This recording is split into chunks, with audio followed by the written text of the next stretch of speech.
You'll want to set your ground clamp tucked away so it's not in the way when you are welding.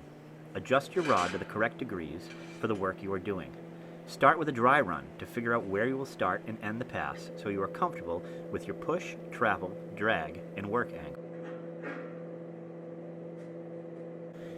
Here, Clarence will just do 2 little tack welds to hold the coupon in place.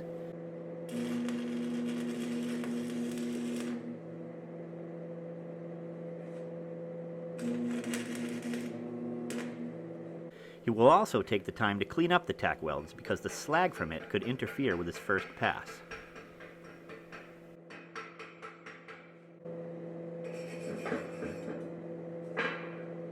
Now Clarence will begin to lay down his first pass. It is crucial to clean up every pass to reduce porosity to have a stronger weld. If you did not take the time to clean each pass and you were taking a certification test, you would fail. Porosity is small air pockets formed from slag that, when not removed, becomes trapped inside the weld once you weld over the top of it.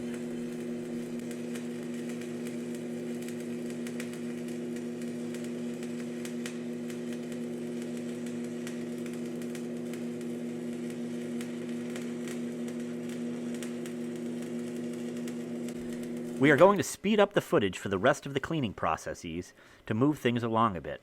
After welding the first pass, each additional pass will be almost like building a shelf, where each bead will be laid directly on top of the last one, further building the shelf as you move up the pad.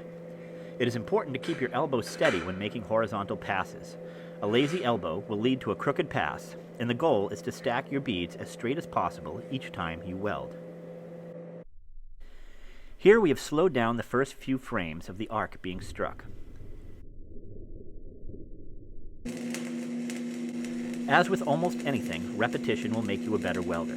However, it becomes a bit redundant after a while, so it is important to try new things and make minor adjustments from time to time to keep things enjoyable and to see how the arc reacts to subtle changes in your welding. Remember, welding can be fun if you practice and take time to focus on the details.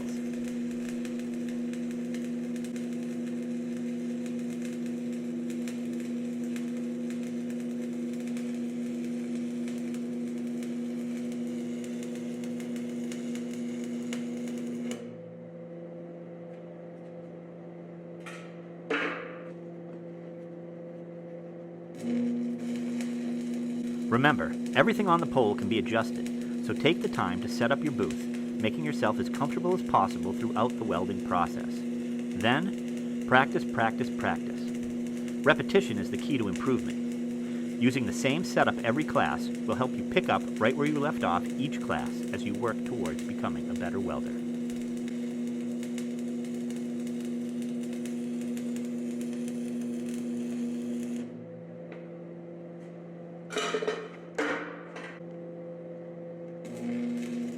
Lastly, it is important to remember that welding is a high-paying job requiring skill and dedication. Currently, there is a shortage of qualified welders in New England. Work hard and stay focused, and you could be dropping dimes and bringing home the big bucks.